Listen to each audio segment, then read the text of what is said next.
Why does that always happen? Fucking thing. Jesus. Anyways, people, y'all know what time it is. Blues going on. Okay, Undertaker. Anyways, MCA Ringside Hangout, man. I am actually not talking shit about SmackDown finally. Isn't that crazy, Trey? Yeah, we live in a bizarre world, man. We were positive on Raw yesterday. I'm pretty positive about SmackDown right now. That blue shirt staying at that freaking house, though. I know, but you gotta find something else, man. No, and then right now, right now it's like DC's Wonder Woman. It was so good, but it still haven't renewed my faith in anything yet. Yeah, right, exactly. And no, and really quick, I'm actually looking at the chat. I'm actually really surprised, but Raheem says I don't know why he keeps saying me, him, and Ganja got this place on lockdown. I do not know why, and I don't know why he's at MCA Penitentiary. That's kind of strange to me. Why does it have to do with Penitentiary? Yeah, and then I don't know what MCA Penitentiary. Yeah, I thought you say penetratory. I was like, I don't want to be fucking Ganja, no way. And then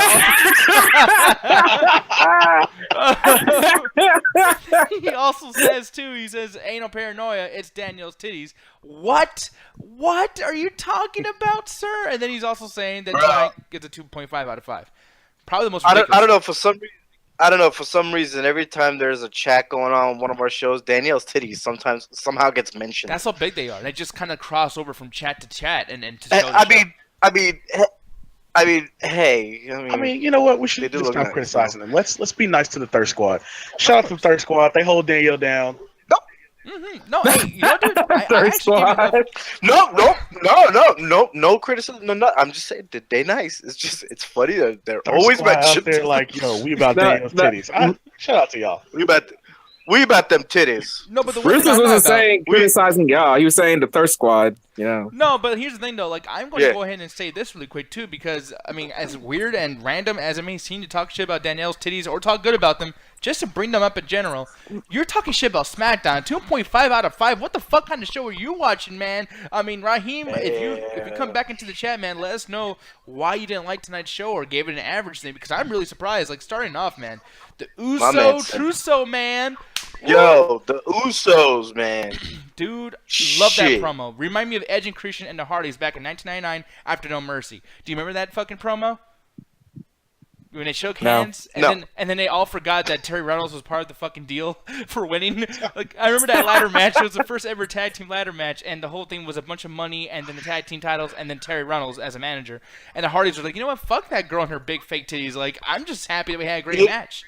You know what was the best part out of that whole segment? What's up?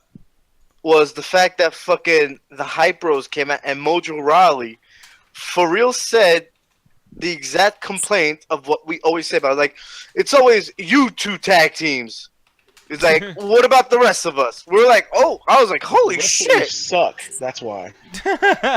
Well, no, I mean, that makes sense, but here's the thing, man, and I mean, Ruth is going to go to you, and I'm going to go to Trey, but, like, really quick, I want to be retro for a second, because we might have a long show tonight. There's a lot of things. I never get to talk good about SmackDown, so I just want to, like, make my references and just get on with it, whatever the fuck, because I'm an old man, and I really like old shit.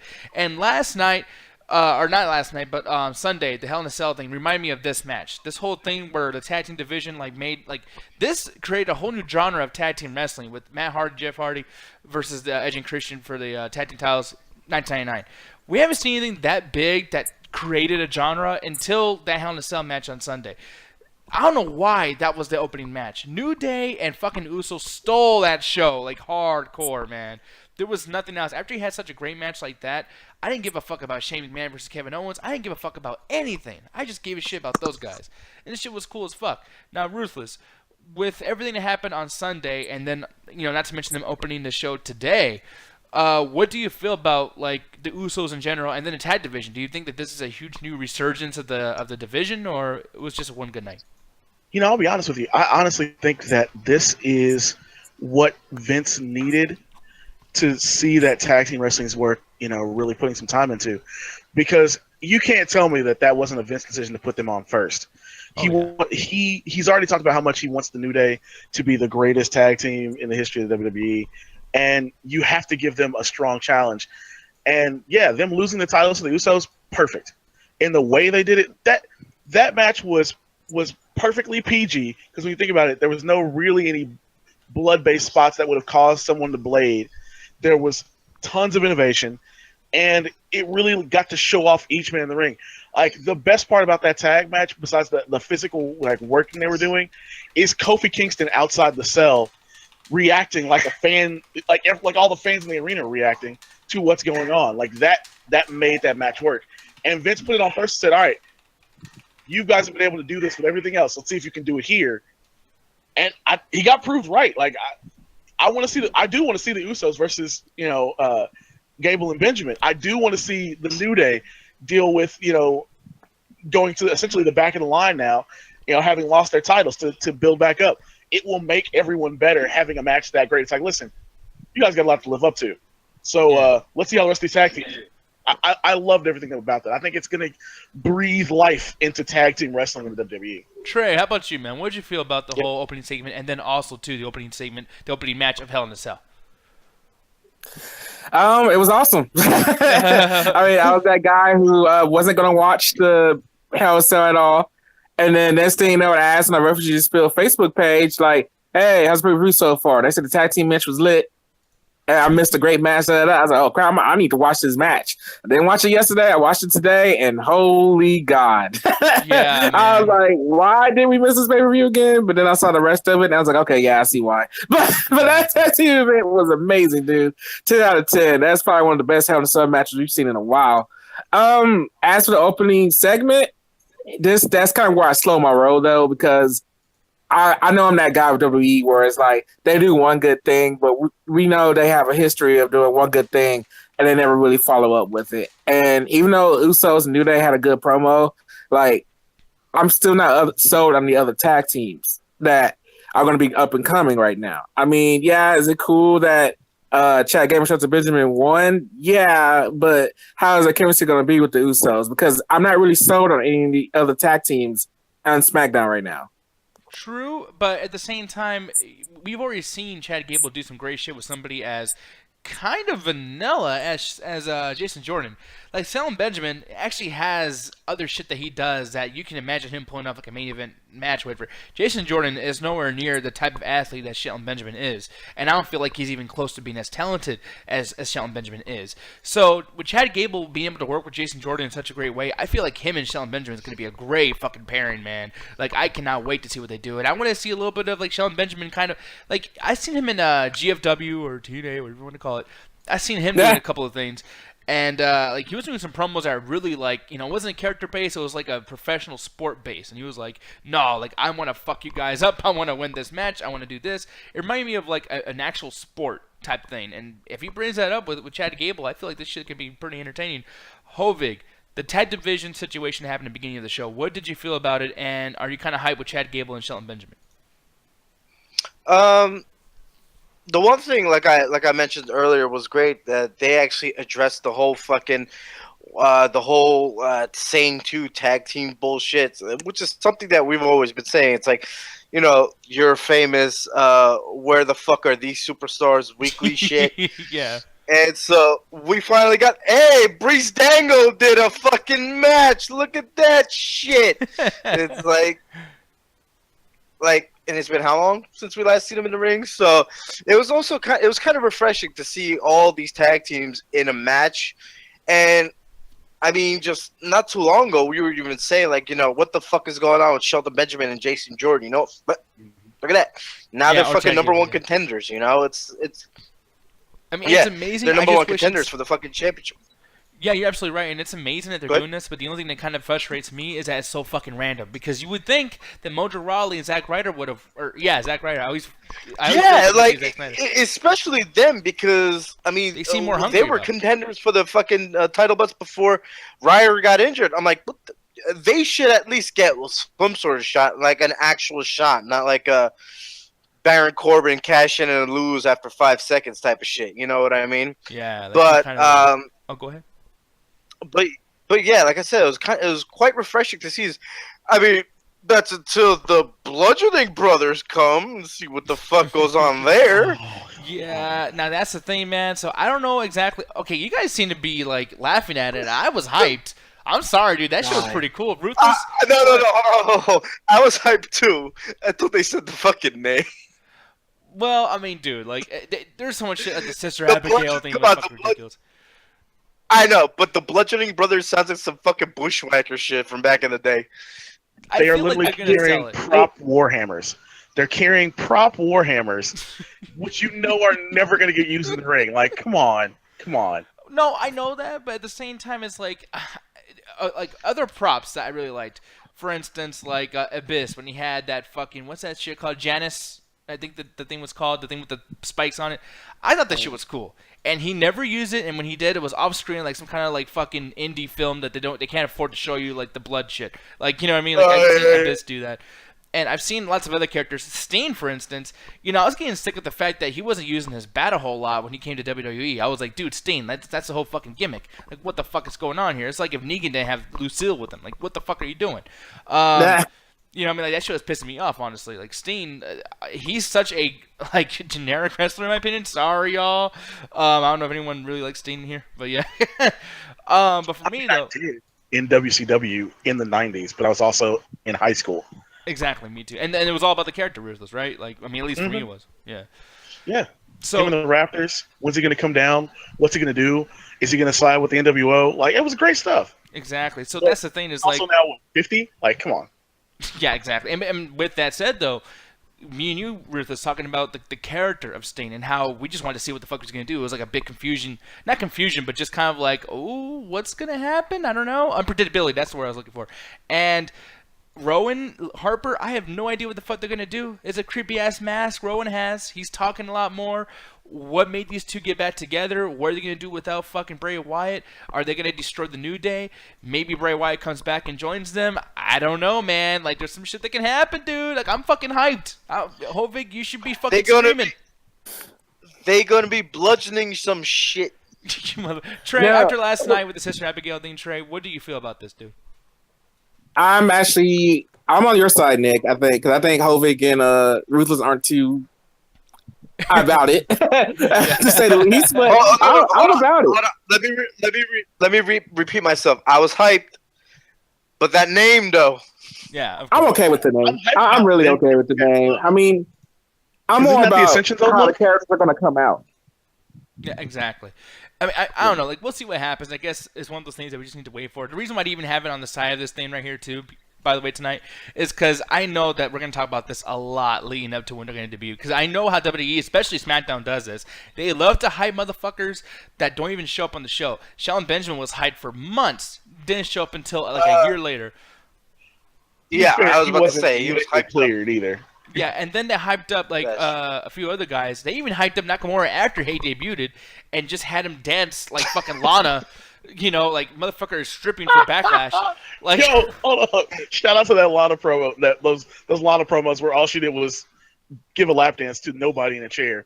I know. Like, but dude, I really actually want them to put Hershey's like logo at the bottom of the Lana dances. So it's like it's worth it. But like, but still, the champion for the most fucking hyped up videos, whatever the fuck that flopped was Emelina. Yep. Oh yeah, Emelina. Wait, are we counting NXT? Because I think Dan Matha definitely gets an honorable mention if we're not counting NXT here. Exactly. Oh man, dude, that was messed up. 5 weeks, and then they just had Joe destroy him. It was beautiful. Yeah, dude. It was beautiful. That was horrible. I ain't seen that guy sin. Folks, if you didn't watch, they hyped this guy up as like the next big thing in NXT, and it was all a work to get you hyped for him just to watch Joe literally destroy this dude the moment he walked out. It was beautiful. It was absolutely gorgeous. And that's the thing is like when they do these glorious. No, but like the way they do these things though, like I don't like when they hype up all these characters because, dude, like they always do them wrong every time they show up on the main roster or just show up in general. Because I mean, like you said, Ruthless, even NXT does this shit sometimes. So for me, I'm just kind of like, you know what, dude, we'll see what happens with these characters, and we're not even guaranteed that these dudes are even going to show up because maybe halfway down the line, Vince McMahon says, you know what, that shit's stupid, and then he doesn't have them fucking come on the show. So nope. No. No. You know he's like, yeah, I'm banking on this shit too. Yeah, we'll see what happens. But You know. next, and here's the thing, I'm going to bring up the YouTube chat right now really quick because I think this is a big thing. Well, actually, I don't think he actually told me. But our next topic, Kevin Owens, Sami Zayn maintain continuity in the co-heel promo. And Red Robot Keen, a.k.a. Toki Pop, a.k.a. Raheem. Lots of fucking names for you, dude. But he says, yeah, man, one of the reasons why he gave this such a shitty rating, like an average rating, is because Kevin Owens, Sami Zayn speech was massively boring and it was a sleep fest. Right here, I'm not talking shit. He says it. Booyah right there. Now, I disagree. That was a great fucking promo. I love that promo. That was a promo that continued the continuity of Sami Zayn brought up the fact that, like, yeah, Kevin Owens, you're going to lose, dude. Like, I'm not here just to suck your dick and everything. Like, Shane McMahon had you in his fucking sights. You were done for. And he brought up that Shane McMahon actually is kind of a bad person. Sami Zayn didn't talk shit to the crowd. He just says he's sick of being mediocre. So it was kind of like a pipe bomb type promo where he, was telling the truth, some behind the scenes shit. And he just continued, like, even bringing up their feud, bringing up the fact that he hated Kevin Owens. He just repaired all the broken things they did in their angle, their fucking story arc. I'm like, holy shit, all the bad decisions they made with Kevin Owens and Sami Zayn was fixed tonight. I feel like that was some great repairing on Sami Zayn's part. But Ruthless, what'd you feel about the promo, man? Man, I was honestly like, I know, he said it was boring. I was like, all right, this is what I needed from Sami Zayn. Probably even a month before this. Like, I'm glad they used the Shane McMahon match to kind of put these two back together. One, it's just good for business, but more important, it was good to watch. It's like, yeah, no, this is the WWE apologizing for their horrible booking decisions, and finally giving Sami Zayn a run. And look, let's be real about this. He's going to be heel probably for the rest of this year and through Mania, maybe even a little bit after Mania. And then when he comes back to being a face, you all are going to love it because he's going to have this really nice, long, extended heel run where you understand why. You understand, like, yeah, we cheered for Sami, but nobody was checking for Sami. Now he's got to be ruthless. He's got to be, he's got to get down and dirty with people. And just like Kevin Owens did, and that'll get him what he wants in life. I think you end up with like a Sami U.S. title run. I think you maybe even end up with like Sami getting a shot at Jinder. Ultimately, I think that goes to AJ. But I think, you get some good runs in there for Sami. Put Sami in some high-profile stuff where he can win finally. Because who believes Sami Zayn was winning beforehand? It's like, all right, Sami Zayn's going to come out and lose and look good doing it. Now it's like, all right, Sami Zayn gets it. Maybe he's going to win.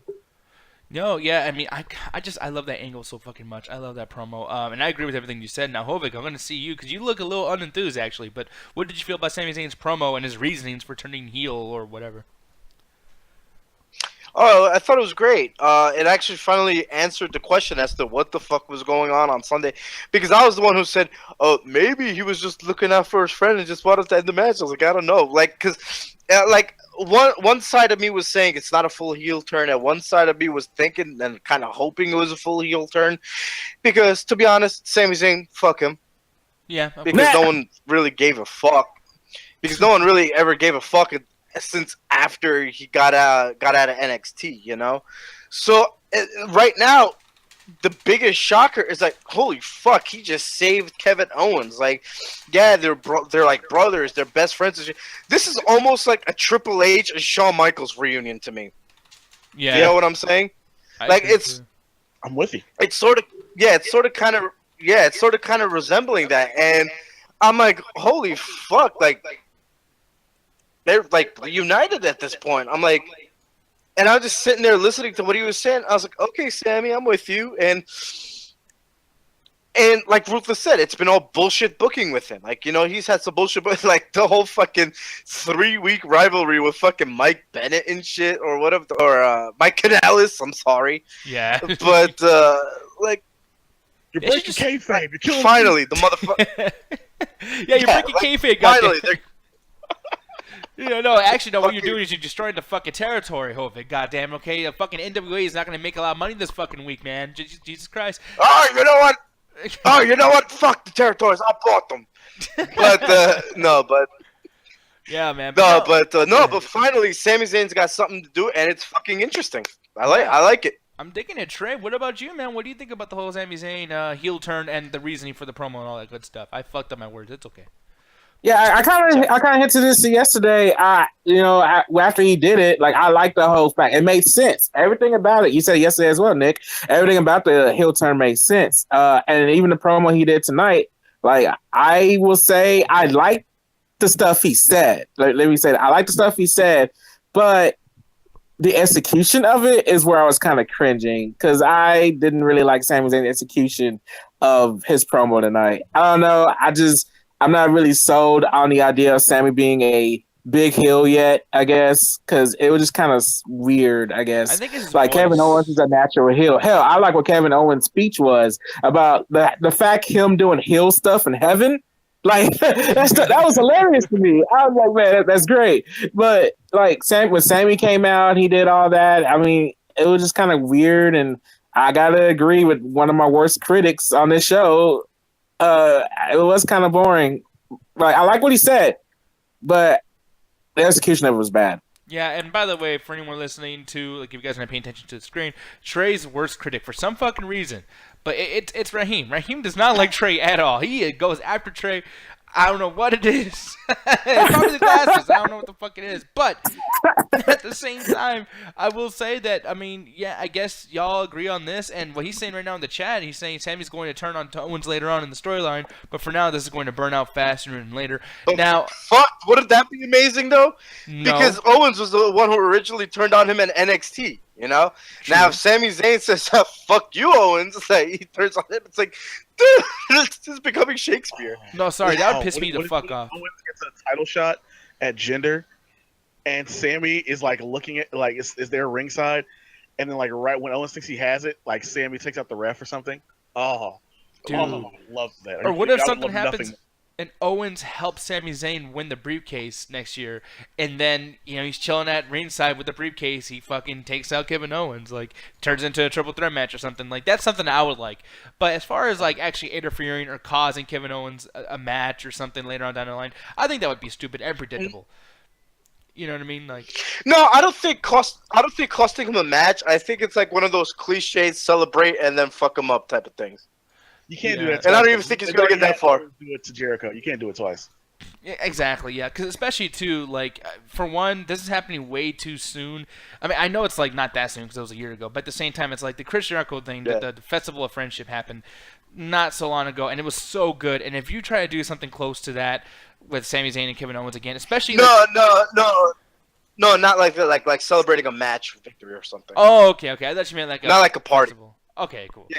But here's No. the thing, though. No, and here's the thing, though, that's really bothering me, too, though, because, okay, it's like you fixed that, you defended yourself, but at the same time, tonight with the whole, like, Sami Zayn's the best, Kevin Owens, no, Sami Zayn, no, Kevin Owens. I'm like, you guys are going to do that gay-ass Stupid. Chris Jericho shit again.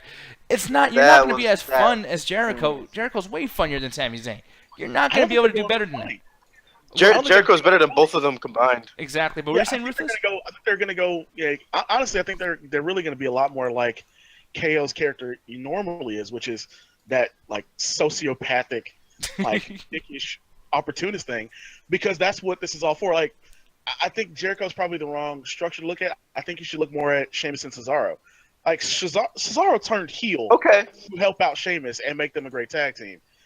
And I think that's kind of what we're going to get here. We're going to get Sami slowly becoming more and more like KO. Heelish. Yeah, slowly becoming more and more heelish, because at first, yeah, Sami Zayn is beloved, and he's not going to come out the gate being complete heel, but he's going to slowly start taking notes from Kevin Owens until suddenly, man, is Sami Zayn a better heel than Kevin Owens? Man, I think that might be a thing. And then suddenly KO's like, wait, you're taking the spotlight away from me. This can't work. And then they feud after that. Exactly, which would be cool too. I mean, I'm down for whatever they have going on as long as it continues the continuity like it did tonight. Because tonight, whoever wrote that shit, great fucking job. Now, speaking of that, now Trey, I'm gonna have you do your rating first. Yeah. Actually, for once, I never have you do it first, but I'm gonna have you do it first. I know. I'm sorry. You're gonna open up the show. I'm the main event of this show. I am better than all of y'all. I am the champion. No, I'm just playing. No, but here's the thing, though, Trey, and because I want to Trey, get your thoughts on this more so. Your ass down. But I want to get your thoughts on this leading into your ratings, because I am really curious. Like, did that promo hurt your rating for the overall show or help it? And also, what would you rate SmackDown tonight? You know, the promo did not hurt my overall rating because me finding Sami Zayn, me not believing him as a heel yet, didn't really hurt it because I did really like it. You know, I like I said, I like what he said. And I'm actually going to give it the same rate I gave Raw last night, 3 out of 5. I was just as entertained with SmackDown as I was with Raw last night. I was even the women's. Like, I like the women thing. Like, granted, the Natalia thing was kind of, she was kind of cringy too. But when it came to the overall beatdown and Natalia talking about Ric Flair, and then that led to the whole beatdown backstage, I even liked that. I just thought SmackDown kind of really brought. I think the only thing I didn't care for tonight was Shinsuke Nakamura, Randy Orton versus Rusev and Aiden English. I'm getting sick of that crap. I just do not care anymore about gender. And I hate to say this, but I don't care about Shinsuke Nakamura anymore either. I'm getting sick of Randy and Aiden English. Poor Aiden, man. Like, I think I feel more bad for him than any of those three because they've had successful careers. Aiden English is like, he has a successful tag team career in NXT, and it went nowhere. And then Simon Gotch leaves, and then he's just by himself trying to make it as a singles competitor. And I hope this is big things for him. But other than that, man, it gets 3 out of 5. The highlight was, to me, the Owens Zayn promo, and the low light was the Shinsuke Nakamura, Randy Orton, Rusev, Aiden English crap. So now for me, I was gonna say 3.5 as well because I hated the Randy Orton Nakamura thing, and I also hated the women's thing. That shit was bad, and I hate Carmella's new costume or design, whatever attire. Shit looks fucking stupid, and it's trying to be too sexy too. It's like, she was cool with her finally not being super sexy, and now they went back to like, oh, she's a diva. Let's let her legs, ass, and titties out because hey, we don't know how to fucking write women. So that was kind of annoying. But the tag division shit, I've been fucking clamoring. Jose, do I not bring this up every SmackDown? Where are the fucking tag teams at? Where's Mojo? Where's Zach? Where's the fucking... The only thing is, it didn't show the Rising Stars. I thought that was some bullshit because they changed their whole gimmick for just 1 week, and then they never gave them another chance. And that new gimmick was actually pretty cool. I thought they were going to do a whole, like, Mexican black thing. I forgot about the Rising Stars. Well, they changed their name and everything, too. It was cool. Aren't one of the Colognes injured still? I think one of them's still injured, isn't he? Oh, fuck, really? Okay. Then that's why, you know. But I mean, it's still then they get a pass. They get a pass, but at the same time, like at least have him go behind the scenes or some kind of interview segment and pull some shit. By the way, too, really the thing I need to bring up too. I know it has nothing to do with tonight. I'll wait till after the Hell in a Cell thing, but the Talkin' Smack shit was really awful, and they ruined a lot of things for me. Like tonight with the AJ Styles thing with the United States Championship, I could give a fuck less because of how bad AJ Styles' promo was on the Talkin' Smack. That shit, AJ was doing such a fucking terrible job. It was so fucking rough.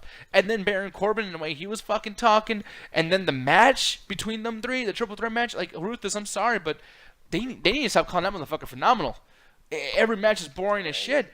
He's doing the same fucking thing over and over. It's that whole internet fandom shit where it's like, ooh, he was good back in the day, so let's just hype him up forever. And I'm like, dude, this is the Nakamura syndrome. It fucking sucks. But other than that, yeah, it's just I love the tag team thing. That shit was awesome. And I mean, Robert Roode, that was a pretty good match too. And I like what they're kind of doing with him. Dolph Ziggler, they need to do some more shit with that. Oh, I didn't even get to talk about that. I actually skipped the whole segment with the whole Be the Booker thing. My bad, y'all. But I mean, Dolph Ziggler, I don't know what you guys feel. Like, Kovic, I'll ask you that right now, too. But I loved what they did with him, too. And I like how they're not doing the interest thing so much anymore. They're going to have him wrestle more often. And he's actually showing that he's pissed off. So I would give this show definitely a 3.5 out of 5. But what did you feel about Dolph Ziggler? And what would your rating be? Boo. I have no idea about Dolph Ziggler. I mean, I'm still trying. I mean, I get that he's trying to be all pissed off and everything, but I'm like, but entrance fucking parodies that he did, I still can't take him seriously because he's like, because he literally became the fucking Miz and bitching and crying, like, you know, like at one point. You know what I'm saying? So yeah. He literally became the fucking Miz right now, and I'm like, you know what? Do whatever you want, Dolph. I hope you find your groove again, man, because at this point right now, just go back to being a fucking cheerleader or something. I don't know, because fucking great wrestler, but damn. But as for my rating for tonight, it gets a nice 3.5 out of 5. I love the Usos the segment in the beginning. I like the whole Sami Zayn thing. Some of the matches were pretty good. The tag match from the beginning actually was pretty decent as well, from what I could watch, other than the little fucking square with the commercials and shit. But I hate that shit. But god damn it, fucking Natty with the damn cat shit. Yeah, I can't with those fucking ears, man.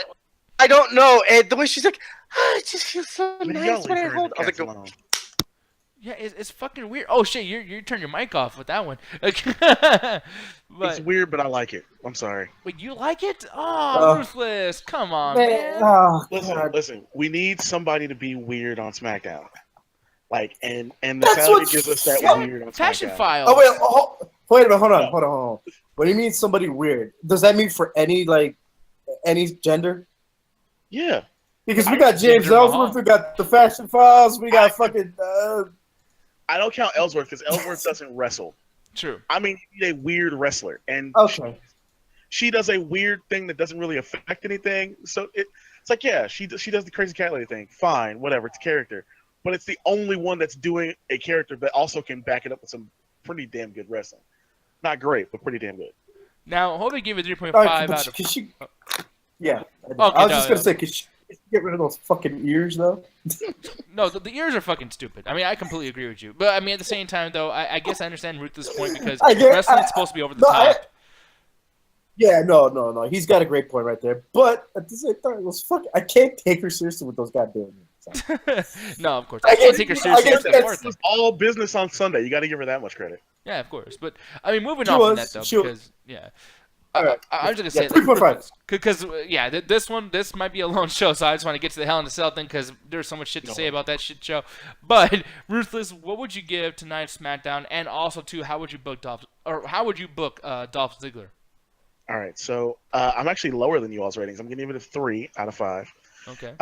And there's a few things that drag it down. One, I really hate that fucking name for Harper and Owen, and sorry, Harper and Rowan. But also, Bobby Roode just didn't have it tonight. He was off on his glorious with his music. Either he screwed up his line or Dolph screwed up his line while they were going back and forth, and so somebody was just off as to where they were supposed to be at in the promo. So I didn't like that. I really wasn't impressed with the women's match. I was actually happy about Corbin winning, but I didn't feel the match quality was up to snuff for even him tonight. And otherwise, I thought it was just overall good. For everything else, it just wasn't great. So 3 out of 5. That's all I can really give it. I can't give it more than that. I mean, it's right down the middle, just average. I totally get that. But now it's time to talk about WWE Hell in a fucking Cell. Now, other than that, probably one of my most favorite Hell in a Cell matches in a very long time. That New Day versus Usos was fucking incredible. Tag team, match of the night. The rest of the night could go to hell. Exactly. Yeah, pretty much. Yeah. I don't care about nothing else. Missed the chance to put Ty Dillinger on TV on 10-10. Are you for real? Come on. Oh, that was rough. No, fuck that. That's the whole reason you have Ty Dillinger on the main roster because you know everyone's going to shout 10 at every turn whenever he shows up. So you don't put him on for October 10th to really lay that in. Like, come on, WWE, come on. You're supposed to be hokey sometimes. That's the hokey moment. Do it. It would have been better if this was. It would have been better if this was October 10th, 2010. It would have been 10-10-10. Oh, boo! Exactly. Here's the thing, though. This shit. I know. The overselling. Ty Dillinger. Overselling. It's rough. It's boring. Like, I'm sorry, but like, dude, this was an indie match. How many times have you seen spots like that? And like, dude, I don't have the whole match here, okay? But like, dude, do something. That happened like 3 times during the match. The arm drags, the headlocks, all those fucking like when they're calling the match and do those weird headlocks, you can tell they're talking to each other. Yeah, like there was so much communication in the ring, and I'm kind of like, yeah, you guys gotta like tell the story. Like, this is one of those matches. I feel like maybe you shouldn't have called it in the ring. You know what I mean? Maybe you should have did a rehearsal or something beforehand, or have an agent like pull this out, like maybe Pat Patterson or somebody, because it was just such a generic fucking match. Ty Dillinger is the most generic, boring fuck ever. I mean, and dude, like, those punches are bad. Like, everything. Who even cares about a 10-count punch in the turnbuckle now? That is such a 1990s thing, anything of a 1980s thing. And he's still doing it, and the crowd likes it because they get to chant 10 with every fucking punch. It's like he's the meme wrestler. You know what I mean? Like, it's like the wrestling version of the Szechuan sauce from fucking Rick and Morty. Like, it's awful. Szechuan sauce? Whatever I can't say it right. I'm like retarded. I don't know how to say it. Szechuan. Szechuan? Szechuan sauce. Yeah, woo! No, Szechuan sauce. Whatever, fuck the Mulan sauce. There you go. Thank you. Yeah, call it the Mulan. The Mulan sauce. There we go. To attack The you, Mulan McNugget sauce. the meme sauce. There you go. But like, Meme it just sauce. feels like everybody was in the crowd, like just like, oh my god, like 10-10, I get to say shit. Like, it's almost like the fans just want to have something to cheer because nothing else has anything to do with anything. Meanwhile, Baron Corbin is pulling a Roman Reigns and resting his ass off, which I get it. He's a heel. He's supposed to sneak in. You're not supposed to see him coming. But, okay, you guys probably have played the new WWE 2K17 from last year, you know. And they do this new thing now where if you have a triple threat match or Fatal 4-Way, if you take a fucking big bump, your character rolls out of the ring and you have to, like, wait till the meter fills up so you can get back in the ring. Totally cool. Like, whatever, it's a video game. You gotta make things whatever the fuck. But this is a wrestling show, okay? I swear to God, if you really just imagine, like, fucking HP meters and everything like on the screen, this might as well have had a heads-up display because every time someone got knocked out, they rolled out of the ring, and it became a one-on-one match. I'm like, dude, the whole idea of a triple threat match is that it's supposed to be unpredictable, but it's so predictable that the guy's going to come in at the end because he's not fucking in the ring the whole time. I mean, this is rough. This was awful. And why wasn't this a Hell in a Cell match? Like, I mean, the show's called Hell in a Cell. They've been building this storyline for fucking a month and a half. You're not going to put a cell on it? And then before the show started in the pre-show, that's when they added Ty Dillinger. And the way they did it was Ty Dillinger went, hey, Daniel Bryan, 10, yes, 10, yes. And they did this weird, awful fucking promo, just going back and forth, saying it, screaming. Even Renee Young, whatever, was like awkward as shit. Her and David Otunga and Rosenberg, they're just like, oh, Jesus Christ, that was a bad fucking promo. And, you know, they're just chilling there in the fucking round table while this was going on. It was the whole entire thing was just awful. Hovig. Oh, Nick, I got some inside info. Oh, Hold on, go let me ahead. slip this in here. So apparently, Is it the Neville? Daniel Bryan, Ty Dillinger's segment there that aired during the pre-show was actually taped for last Tuesday for the Go Home show. But because of the way the show was going, they didn't have enough time to put it in, and so they put it on the pre-show instead. That's why it seemed odd, to, being done there. I don't know who Road Agent did that match, but I'm guessing probably Road Dogg. That was shot like way beforehand, and they just couldn't get it in during the Go Home SmackDown. So that's why it seemed so out of place and got put in there. That makes sense because SmackDown was crappy last week, so might as well add a crappy segment to what was going to be a crappy pay-per-view.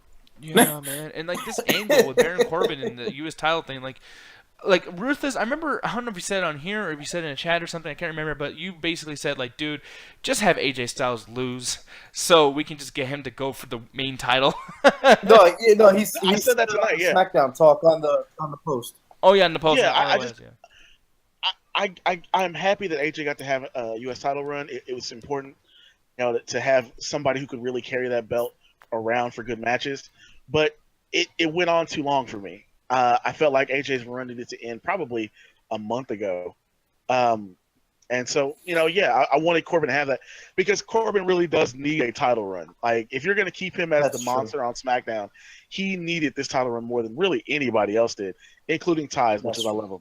But Ty definitely doesn't need to be U.S. champion just yet. It needs to be Corbin's show for a while. He needs to decimate Ty Dillinger. He needs to deal with some of these other singles wrestlers that we got kind of floating around that don't really have anything to do.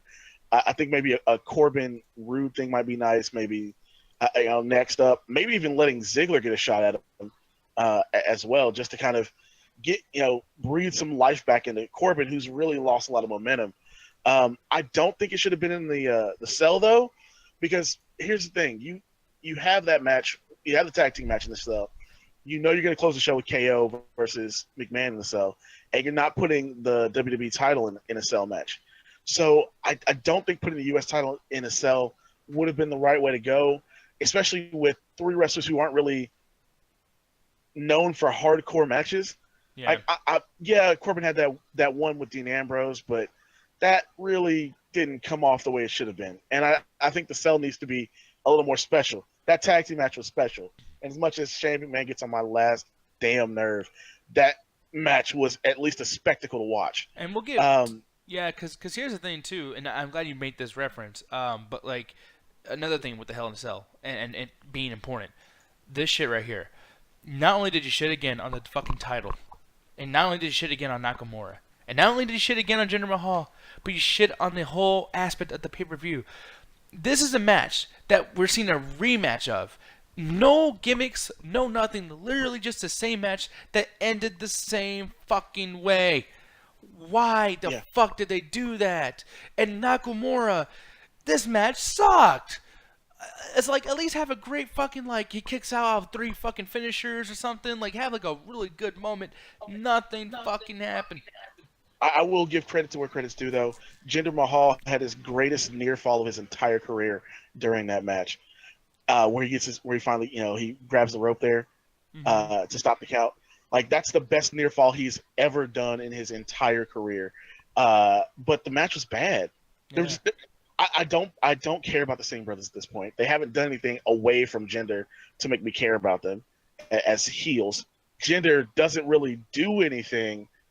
Like, he's not even getting squash matches against pointless competition on SmackDown most times. And the build to this was not rematch level build. It was just, hey, I'm Shinsuke. You're gonna make fun of my face. Now I'm gonna show you that I'm really on the screen. So I'm gonna come out. That was the best build they had for the entire thing, and it was horrible. It was horrible. I'm telling you, it was a dud. Like, I give that match a 1 out of 5. Seriously. No, but like, and we'll move on too. I know like Hovig and Trey probably don't want to say too much. We do have to move on and everything. But like the biggest thing here, and this is what I'm going to ask you guys. I'm going to start with Hovig.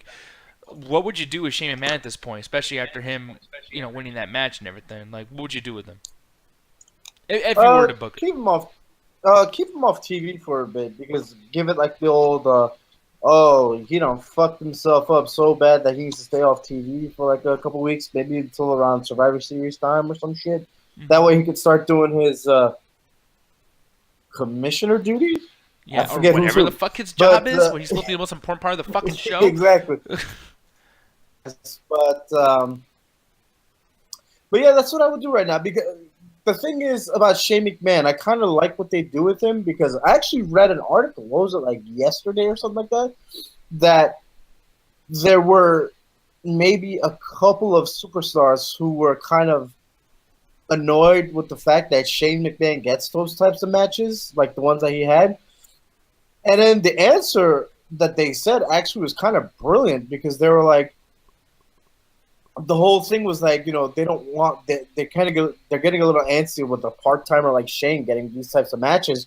And then someone responded while writing that article, they're like, yeah, but it's kind of brilliant that Shane McMahon gets these types of matches because he is part-time.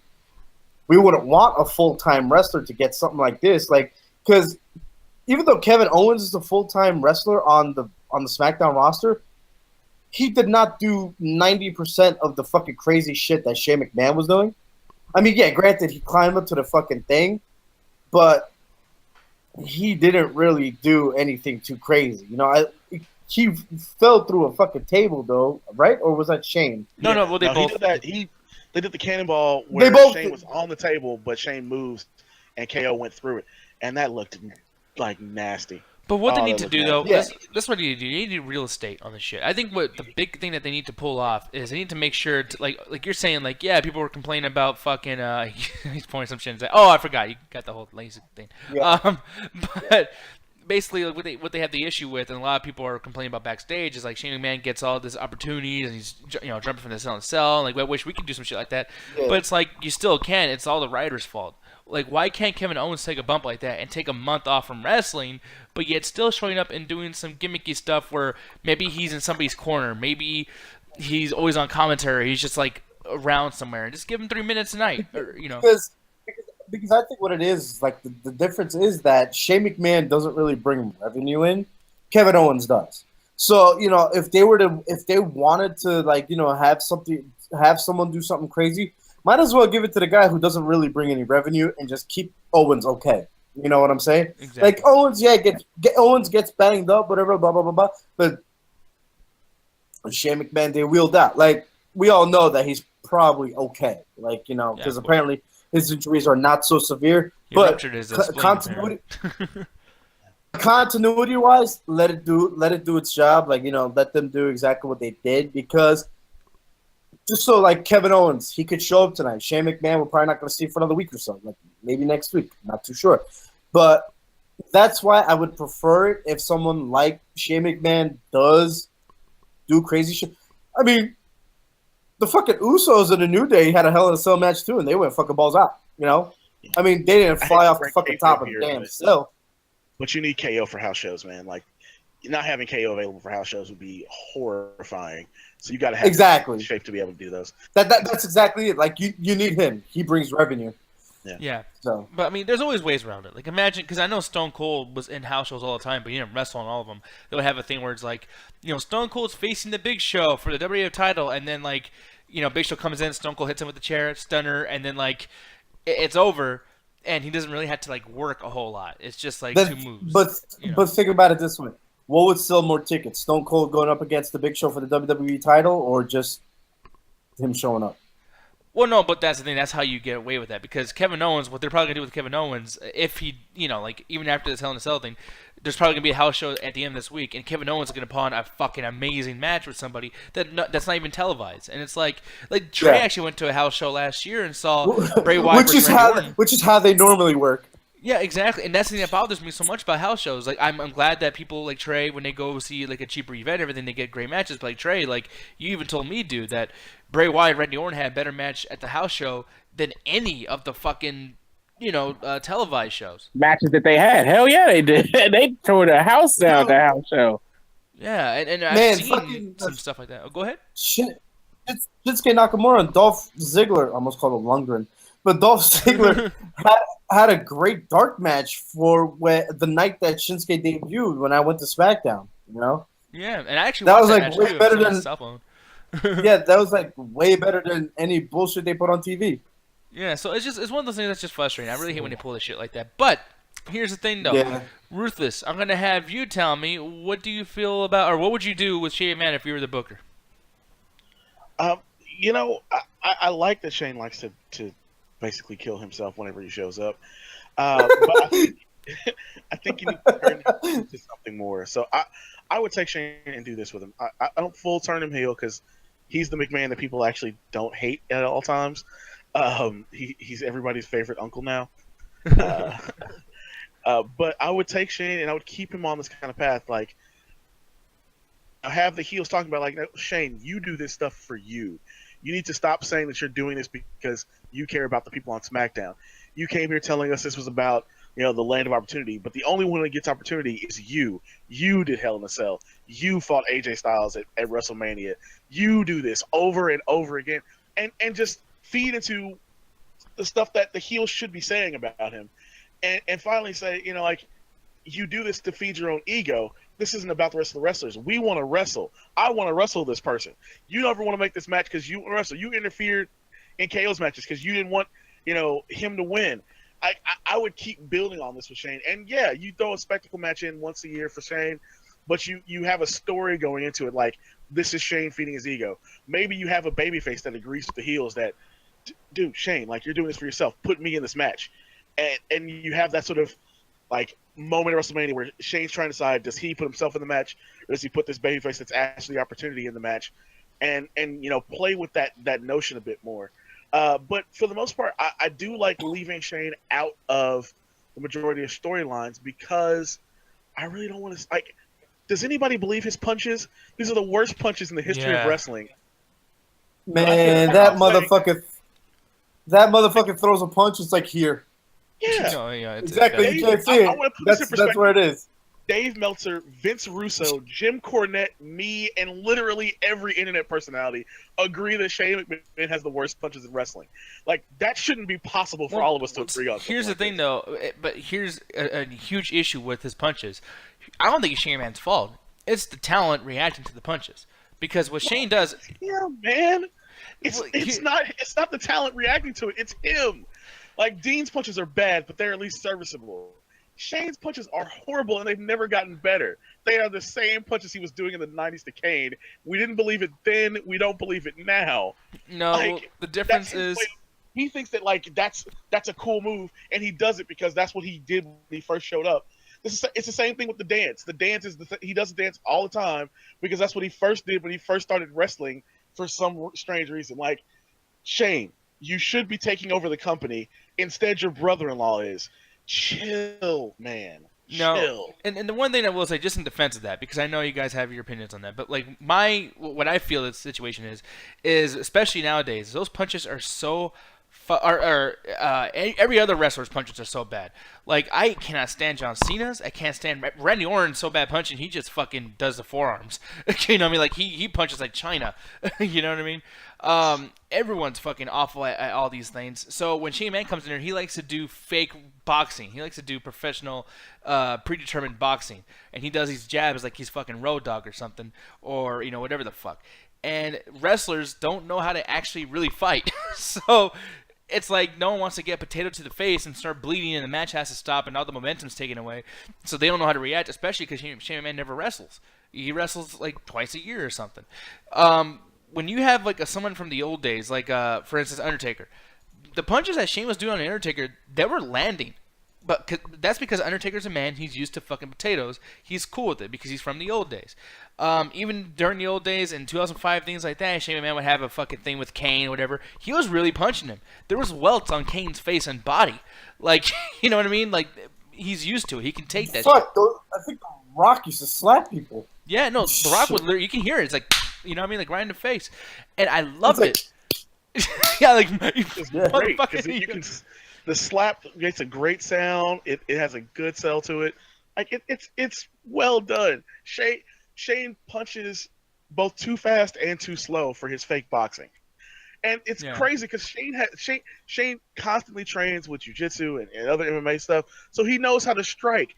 All you have to do is stop short with the strike. That's all you got to do. The guy will sell for you. We promise.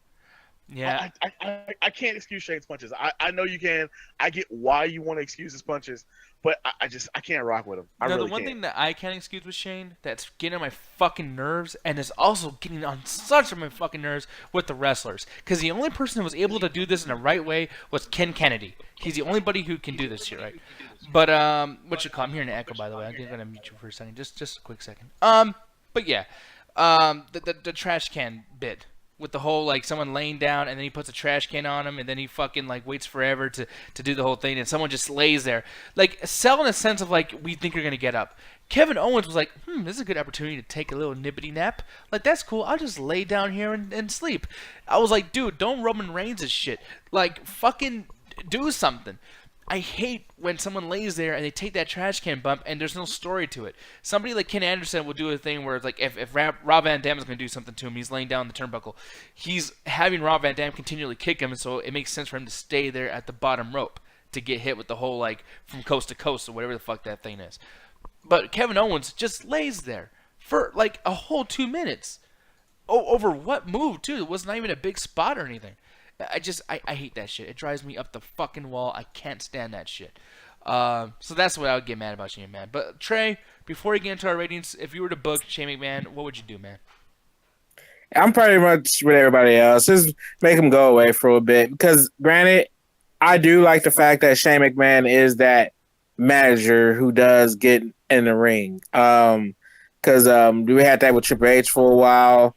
And then SmackDown needed somebody like that because they're not going to bring Daniel Bryan back because WWE doesn't want to correct the mistake they made by retiring him. So they're going to keep that Daniel Bryan retiring thing to the ground for the most part. So Shane McMahon is going to be that guy.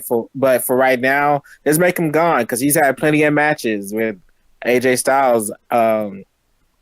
For the most part, I think it was just AJ Styles, if I remember correctly, in recent memory. And then now this whole thing with Kevin Owens.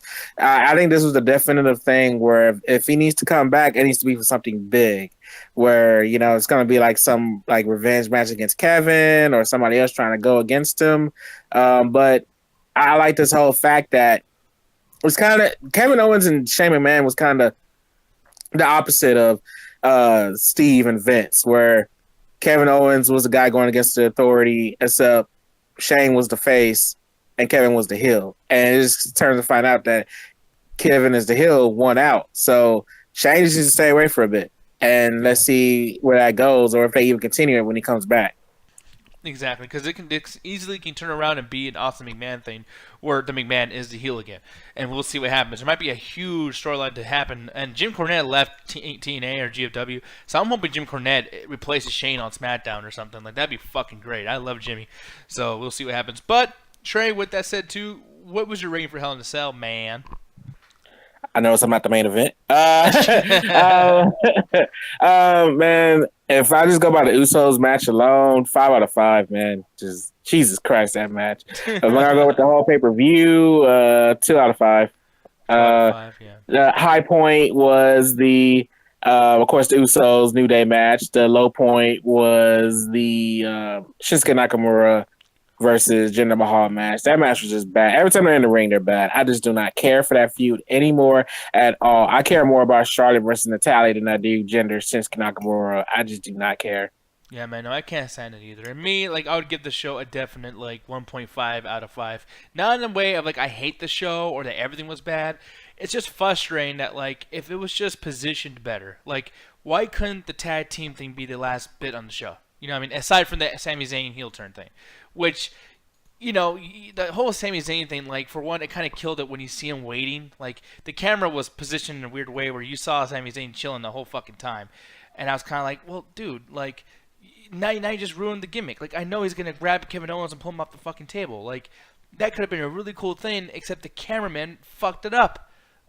You know, and plus, like, why? There should have been some kind of build-up. I like the surprise, but sometimes a surprise is not the best thing if there wasn't some kind of storyline purpose to actually build on it. The women's stuff, I don't even remember what the fuck happened. God damn, that show was so fucking bad. Yeah, 1.5 out of 5 for me. Hovig, take it away, sir. What would you rate Hell in a Cell? Hell in a Cell was decent. I mean, it wasn't the greatest. It wasn't even the worst to me. I'd give it a 2 out of 5. Mm-hmm. Tag team match of the night. That was an epic fucking match. A lot of the other matches throughout the night was weird, like whatever. Like the women's match was actually getting really fucking good. Charlotte versus Natty. Mm-hmm. Until Natty said "fuck your couch" and just said "fuck you," I'm disqualifying myself. Oh. And I was like, "You bitch ass mother." That was actually getting good for me, but it is what it is. Jinder Nakamura. That's all I gotta say about that. Rude and Ziggler. That was weird and awkward to me. KO and Shane McMahon wasn't too bad. It started off very, very, very slow. The match got a lot more intense, like halfway through. And then we got swerved with that fucking surprise ending with Sami Zayn, so I thought that was a great touch. Matches I missed, so yeah, if I did, because they probably fucking sucked, or I just don't remember. But yeah, 2 out of 5. 2 out of 5. Ruthless Wonder, what about you, sir? I'm gonna give it a 2.5 out of 5. However, I do want to say that my rating comes down for one reason from a 3, because I would give it a 3, but I spent way too much of the Shane KO match praying to God that they didn't break the top of the cell and somebody gets seriously injured. I get why we do stuff on the top of the cell. I thought, like, okay, I get that you're teasing this Undertaker Mankind spot, but like, if Shane goes through with no one and hits the mat, he's gonna be done. Like, career over. He might not walk again. If KO does it, I'm guaranteed that's what's going to happen. So I spent too much of that match going, okay, this is now legit. Like, I'm legit in fear for the workers in this match. But otherwise, I mean, it was a decent Hell in a Cell. It was in the perfect spot because you can't do the go through the table spectacle to start off the show. That's just not going to work. No one's going to believe you got the tables back up in time for the rest of the show. So I'm fine with that. But the Uso, New Day match was really amazing. If Meltzer doesn't give this like at least a 4.5, I can't trust him with tag team wrestling anymore. The rest of the matches, like Charlotte and Natalya was actually really, really good. I thought Natalya came out in a much different, much more heel-like fashion. She was all business. She didn't have the cat ears. She was had the ponytail. She came out with the face looking angry, like she was ready to kick Charlotte's ass. They spent the whole match kicking Charlotte's ass. I like the way they approached things there. Randy Rusev was utterly pointless. The WWE title match was utterly pointless. I got nothing. And honestly, I'm gonna say this, and I know some people tend to love Ziggler's working, but Dolph Ziggler fucking sucked at that pay-per-view. I'm sorry. Absolutely horrible. And that if Shinsuke and Jinder hadn't been so bad, it would have gotten my worst match of the entire night. And I love Bobby Roode, but Bobby Roode could do nothing with what Dolph was giving him, and Dolph was giving him nothing. I hope that this is leading to Dolph leaving so that he can refresh himself on the indie circuit or going to stand up like he's been talking about, because it wasn't just that he didn't care. It was that he sucked and didn't care. It was like that, for people that remember, it was like that one night stand for ECW where Eddie and Chris Benoit had like the shittiest match either of them have ever had. And I just, like I said, it's 2.5. It would get higher if I wasn't afraid for the Shane match, but so much average, so much bad, and then to only be brought up really by spectacle and what is truly a great match in wrestling. Like that is the gold standard for tag team wrestling at this point. Exactly, it really is. I mean, it's one of my matches of the year. But yeah, man. And once again, just really quick, because I know you said it already, but I just forgot. But what would you rate this overall show, number-wise? 2.5. 2.5. So, I mean, all of us, none of us really gave it too low. None of us really gave it too high. And I think that's basically what the show was. And I think they kind of probably wanted it to be that way. I don't think that they were like, hey, let's pull all our ducats on this fucking thing. I think right now, I feel like TLC is the same thing. It's going to be the Asuka coming back thing, and holy shit, and that's it. But fucking Survivor Series, I have a good feeling about it. Something tells me Survivor Series is going to be fucking incredible. We're just going to go through a lot of bullshit first, you know. But yeah, we'll see what happens. But Trey Cooper, Whoa! anime night tomorrow. Did I say anime or animal? I feel like it's an animal. You said anime. Don't worry. You said it right. I got you. I thought we were gonna watch Zebras all fucking night. But yes, anime night is tomorrow after the midweek chat attack. So watch the midweek first, and then we're going to set you up on the rabbit on the anime night. It's going to be based on horror animes from whatever you guys vote for. Animes from the 80s, 90s, 2000s. I gave Alan the list. He's checking it twice. And getting that set up, and then are we having MCA Plus this Friday, Nick? Yes, we are, and I don't know what game we're gonna be playing. We're probably gonna be playing Injustice 2 because I need to beat the fuck out of Alan, and if not that, Mortal Kombat X. But we're definitely going for some fucking fighting games on Friday. That will be happening. Okay, well, hey, if it's Injustice 2, I'm still lonely up top. I'm still at the top of the mountain. Bitch, So I got more wins over you, by the way, than you fucking have. You might have one at the very end, sir, but I got more wins over you. I still have the last recording we played where I was unstoppable. I just want to point that out. I'm ready to upload that anytime, Nick. I have footage of the first two, bitch. God damn it. and then Saturday, of course, is the Midnight Chat Attack, the main event of our YouTube channel. So watch the midnight at 7:30 CST. Oh, yes, and I won't be at midnight, y'all. Don't ask us why. It's too fucking late. So, but people, that's it. We are done. Good night. You hear the music playing. People, Trey, on 3, whatever the fuck. 1, 2, 3. Attack the beeping chat. Oh. And forget SmackDown, and forget WrestleMania, forget SummerSlam. Fuck WrestleMania. Punk ass goddamn show. I fucking hate that show.